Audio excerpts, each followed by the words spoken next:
ሳስብ ራሱ የሚያመኝ በቃ የእስክንድር ነገር ቆረጠልኝ ያልኩት ይሄ ነጥብ ነው። ወደ ሻቢያ መልእክተኛ ሲልክ እኛ ከዚህ በኋላ የወደብ ጥያቄ የባህር በር ጥያቄ የለንም፣ ለኢሳያስ አፈወርቂም ለዋናው ሰው ለፕሮፓጋንዳ ኃላፊዎችም ንገሯቸው ብሎ ነው መልእክተኛ የላከው እስክንድር።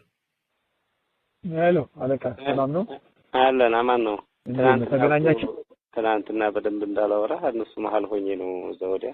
እሺ ግን አገኘሃቸው? ተሻግሬያለሁ። ማታ አግኝቻቸዋለሁ።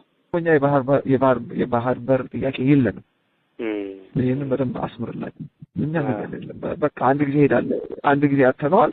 እኛ ምንም የባህር በር ጥያቄ የለንም። ወደፊት ማናነሳም። ለምን ይሄንን ጥያቄ ብናነሳ የምንጋጨው ከጎረቤቶቻችን ጋር ብቻ ሳይሆን ከዓለም ጋር ነው የምንጋጨው።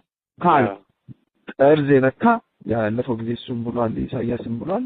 ጠርዝ የነካውን ይሄ ብሔርተኝነት ጠርዝ የነካውን ብሔርተኝነት ማስቆም ነው። በጣም በቃ ማለት ወሽመጤ የተቆረጠው የዛለት ነው። በነገራችን ላይ በእስክንድር ላይ ውስጤ የሆነ እምባን የተናነቀኝ እንዴት መሳሪያ ለማግኘት የፈለገ ኢሳያስን ልትወደው ትችላለህ፣ የፈለገ ልታፈቅረው ትችላለህ። የኢትዮጵያን ዘላቂ ጥያቄ ግን